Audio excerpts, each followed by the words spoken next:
Good morning, everybody. Welcome to the next episode of Mr. and Mrs. Chi. This week is, as you can see over here, is a digital week for me. Today, I am all set and ready. All the parts are here. The reason why I waited so long is because I've been having a dilemma between the AMD and Intel processor. So as you can see, this is what I'm going for, the AMD Ryzen Threadripper.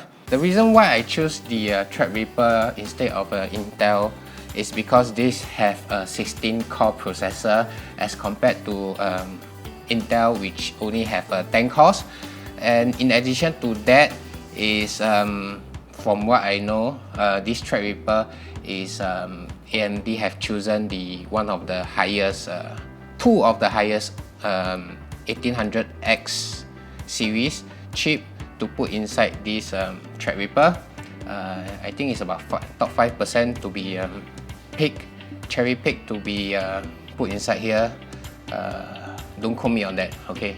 So yeah, and also because of this new platform, this is I think TR4 socket, and that's why we have this new motherboard from ASUS, Zenith Extreme. You know, from ASUS, when you see the word Extreme, that means you know it's a very good board. Most of their ASUS board with the Extreme name tag on it is one of the better one lah. As you can see here, these are all my Noctua fans, and they are one of the best fan in PC world. So I ordered all this, including my cooler here, directly from Germany. This fan is because it's so new in Singapore, so that's why I have to order it directly from Germany, and because Singapore you cannot find it as of today. And to go with the system, I have the NVIDIA GeForce from ASUS 1080 Ti. The reason why I go for this 1080 Ti instead of AMD is because the AMD Vega 56 and 64, they are meant more for the competitor for the 1080, so not for the Ti version. So right now, as of today in the PC market, 1080 Ti is still one of the top graphic card. We're not talking about XP, okay? So to power up all this, I have this 1000 watt power supply from Crosshair. So I have way more than enough. Like, it's a bit overkill lah, but it's a platinum series, so which is perfect. And hard drive, oh, forget about the RAM here. I have the Triton Z RGB 3200 MHz and NVMe. Okay, so one of the reasons why I chose ASUS board here, right, is because it can take up to 3 NVMe drive. So NVMe drive is one of the better one, so I will speak as I build. So this is one of the, I think, top of the market. So this will be the main drive for the OS, and for the video files and photos, mainly I will put here. And what you don't see here is my daily drive. I have I think 3 backup drive in my system. So I will transfer all the files. I will transfer the hard disk to the build here today, later on. With all this over here, what you don't see here is, of course, the casing. Case I will be using for this build will be from Cooler Master Case Pro 5T with the tempered glass version. So let's go. First thing first, I already clear up the entire work area here to have enough space to build a PC. And yeah, so I will just start off with the motherboard here. And yeah, I should say this is a very heavy motherboard. Anyway, this is E80X extended ATX board, which is slightly wider than a standard PC lah. So yeah, that's why it makes it so heavy. And yes, so yeah, I should just warn you, this will be a very long video, and I'm trying to build a computer while doing this build log. Anyway, this is a build log. I'm not what is this? Oh yeah, this is a dim.2 dim.2 for your additional 2m.2. I will need that, and I'll just take out whatever I need lah. So anyway, I already pre-installed the NVMe drive here, 960 Pro, and yeah, this is the fan hub that I will need. This is the 10GB card. SLI bridge I don't really need. I only got one graphic card. SATA cable I need. This is the Wi-Fi driver I need.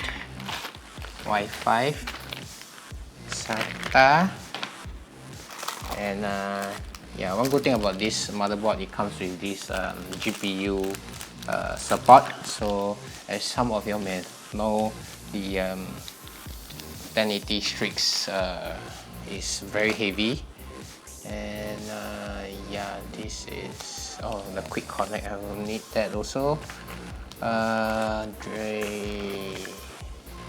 Thermal probes I need. I think just for fun only lah, that one. So SATA cable. Okay, so I think that's all we need. All this I do not need. So manual, very important. I will need that also. Okay. Actually, I already did up the pre-testing, so I know all the hardware is working. So shouldn't be a problem putting in all this to the case. Hopefully that is no problem. Finger crossed. And yeah, so I just put away. And next up is the brain of the system, which is the Threadripper. Like as you can see, I don't have the orange strap here because it's already pre-tested, and all this should be working well. And I remove everything, put back in the box to show all this, trying to cram all the unboxing into one video here. So that's why I said this video will be damn long. Yeah, so I'll put this aside. So this is the masterpiece here, which is yeah, very good, very big. Like, so you see, this is the palm. I have a medium-sized palm, not very large, but you can see it's just exactly the same of my palm. That's huge. Yeah, so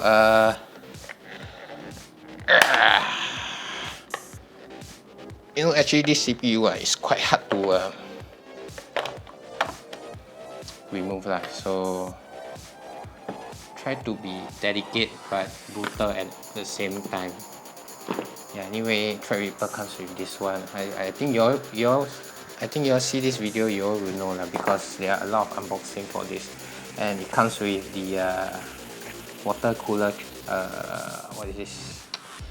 The holder lah. So I'm not using water cooler. The reason why is because this is a workstation instead of a game system lah. So I'll need more of the reliability.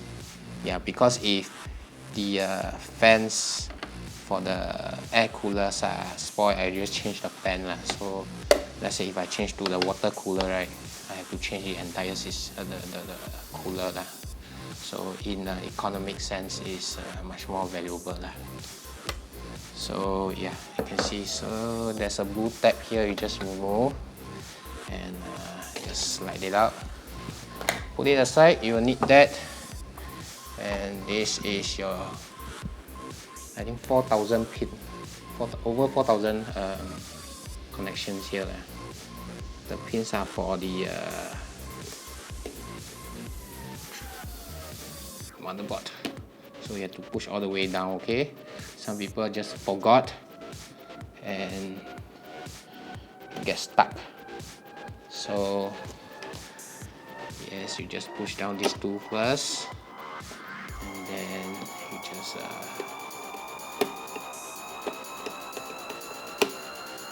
screw it back. So from what I saw, you need to slightly tighten the rest of the 2 and 3 screw here in order for it to have a thread. So then from there you just screw tight, and you hear a click from this. Yes, probably you can't hear it properly, so I will move closer to the screw, and you can feel the tension.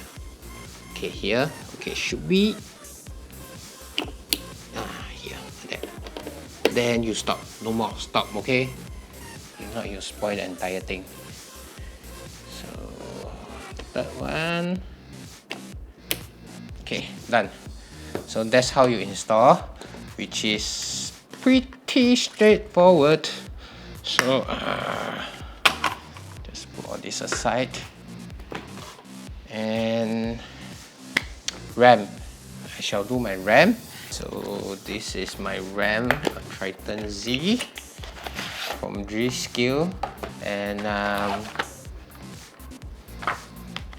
yeah, it's a quad core, not quad core, it's a quad channel, not quad core.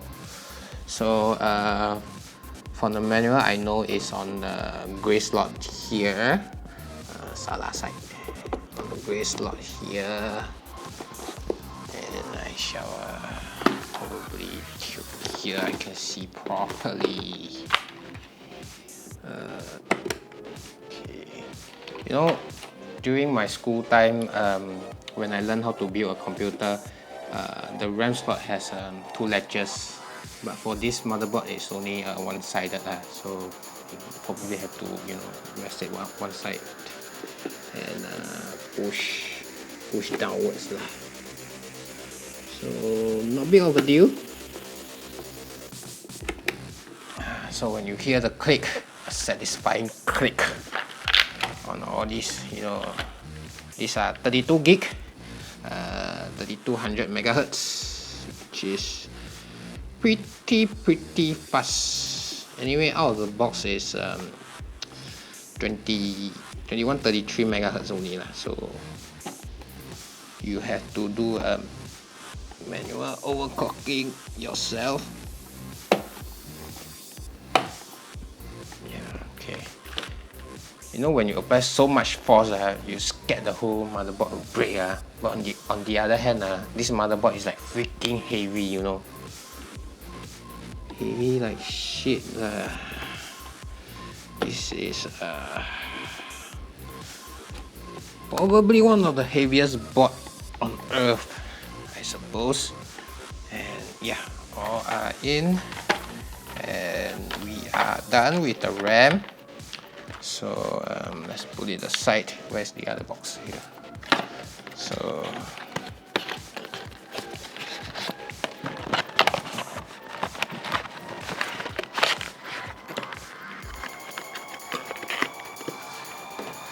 So this is a Noctua fan, especially this is the NHU14S TR4 SP3. TR4 SP3 is the mount.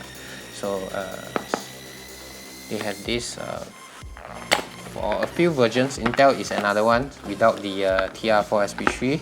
So yeah, and like I said, I'm choosing this because of reliability and maintenance also. Yeah, so this is a huge, massive heatsink. Yeah, so that's why I choose this one, is because this heatsink here will never spoil unless you really hammer it. The only failure point is the fan. So if anything happens to a fan, I just spend, I think in Singapore it's only about $35 for the fan alone. So I just change the fan and I'm good. If I use water cooler, yes, it might be good, and I'm not so into overclocking also. I'm just more into durability, so that's why I'm choosing this as my cooler. So yeah, I have to take out the mount for the fan first. Anyway, for this one, right, they have this adjustable how to say, adjustable mount here, so you can move a bit up lah. But for this board actually is quite cramped. It's already an ATX board, but it's already very cramped, at least from what I see. So doesn't make any difference if I move how much lah. So applying thermal paste, you know, from what I from my research from I think Nexus, forget the channel name, he tested all the thermal applications for this, which is the best way to apply thermal paste for such a large CPU. They will have a comparison between all the different patterns. You know, sometimes you put a rice grain, or you put a line or whatever. Actually, I don't see it as an issue for me lah, because I'm not so into the overclocking side of the CPU. Probably a bit, but not that extreme, you know. Yeah, so I'm tighten it to a cross pattern. Okay, heatsink mount, all that mount, and I'll transfer this to the case. And before that, I shall prepare the case for the motherboard also. Okay, so this is the cooler master case, 5T. So I have already taken out some of the components to get ready for the assembly, and yeah, so right now I have to put in the motherboard tray here. So you have all the standoff. I think total you have 9 of them. Yeah, anyway, this case is only rated for ATX at max. So yeah, but I already did a test fit, and yeah, it fits. Don't worry, my motherboard fits inside here quite comfortably. Probably you know, like my shirt lah, very fit lah. So I'm only using an electronic screw for non electronic components. Yeah, they are very delicate, so you have to really be gentle to them.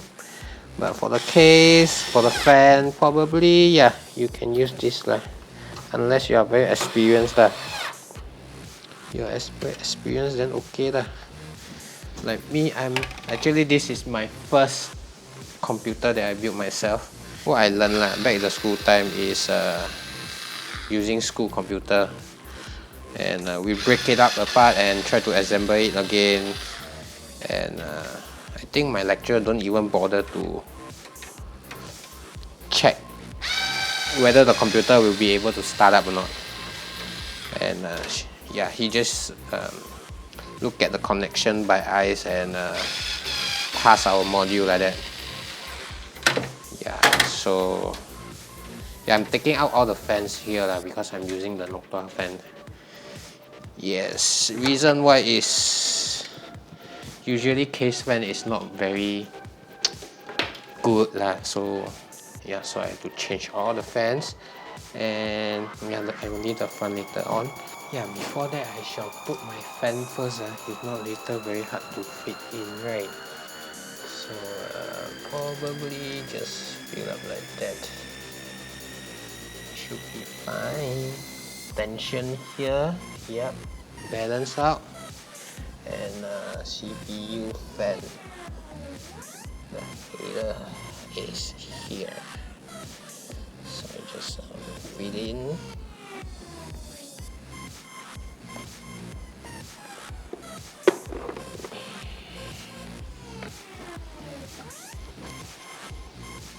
You know, this board is so heavy right now. Hey, it's like, wow. You scared you break, you know.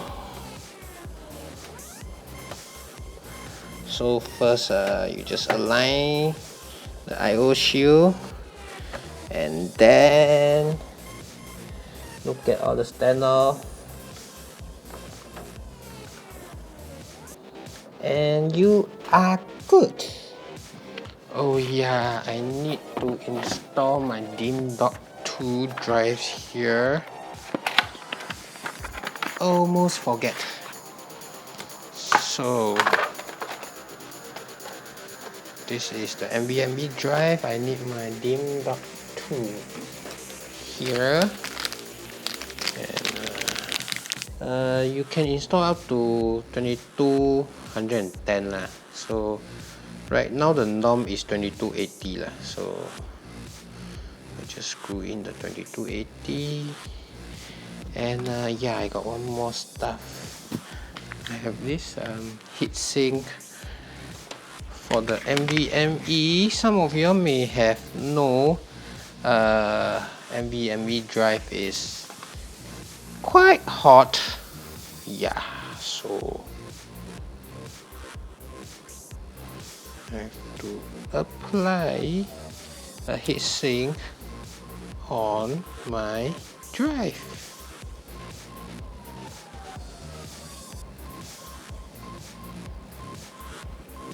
Yep. Do I really need this anymore? I do not think so.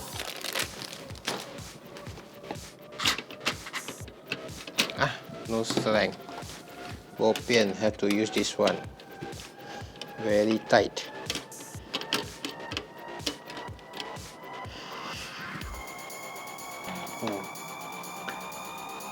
Okay, so everything, all the hardware, I suppose are already in. And yeah, gotta put back this.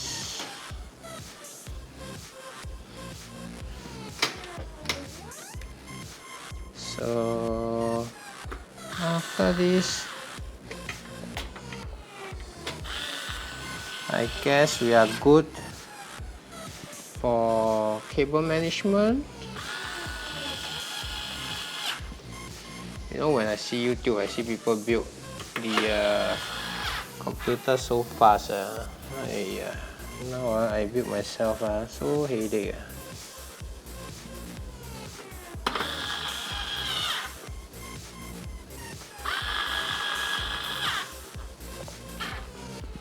Okay, secure.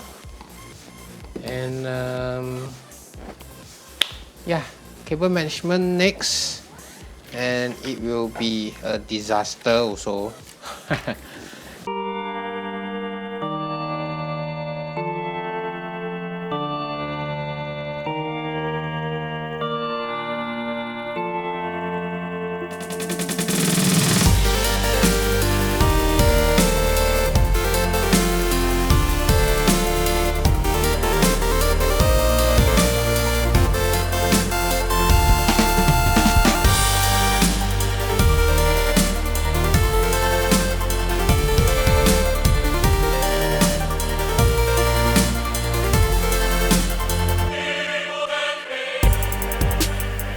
Finally, after the cable management, and I'm done with the build here.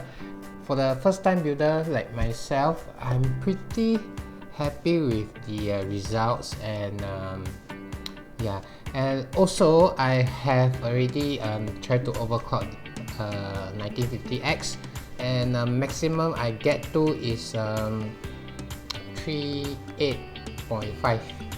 That means 3.85 gigahertz, and the multi-core results for Cinebench is somewhere around 3100, which is pretty good for air cooler like this. And for the RAM, I can't really clock it at 3200 megahertz as the kit says, because there's some stability issues, so I downclocked it until 2933, which runs fine with all the stress tests. For the graphic card, I couldn't really overclock that much because this is the 1080 Ti OC edition, which means ASUS already did some overclocking to this card and leave very little headroom for us of the end user to overclock all this. So rather than wasting my time to overclock this graphic card, I decided to just let it run stock as it is. By the term stock is the overclock speed done by ASUS.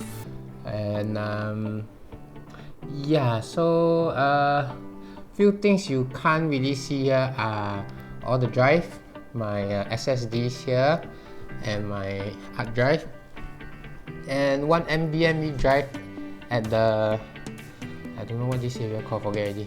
So this is a 950 Pro, and there's a DIMM.2 slot here with the 960 Evo. Did I say 960 Pro? 960 Evo. So I think this sums up my build log, and my experience with this case is not so pleasant, and it's because you see my unboxing. This case comes with a two-sided tempered glass, so cable management is very critical for this kind of case. But on the other hand, this PC will be leaning towards a wall, so which means on the cable side is very much hidden from sight. So I didn't really cable manage at the back, and also it leaves quite a few inches left for the remaining cables, which I find it quite cluttered, and probably as time goes by, this will be a dust magnet area lah. So this will be clogged up quite a lot lah. But thankfully, one good thing about this case is it's pretty much have a dust filter all around the intakes. Yeah, for the motherboard, right, if I didn't do any detailed unboxing for this motherboard because there are a lot of unboxing videos for this motherboard, so you can just YouTube around. One thing that irritates me for this motherboard will be the COV fan. Okay, the COV fan locates at the I/O area. So usually for mainstream motherboard, you don't really see a fan over there. Okay, I think it's because of this X399 platform runs pretty hot, so that's why ASUS decided to put a small fan. I think about 40 milliliter or 50 milliliter small fan, a very small fan at the VRM area to cool the heatsink over there for the VRM. And yeah, the fan sound is like a jet engine, very high pitch, very fast. So ASUS comes with the fan expert, so I clock it down quite a bit. Okay, I think it's about 30 to 40% fan speed to really minimize the noise, because no use I buy all these Noctua fans for a silent build and a small little fan ruin my silent build. After adjusting the COV fan down and the glass panel cover up, under stress test I couldn't really hear any noise, but there are still some rumble fan noise, a bit, but still bearable. It depends on preferences also lah. So let me know what you guys think about this build. Leave a comment down below. Do like and subscribe to our channel, and I will see you next time.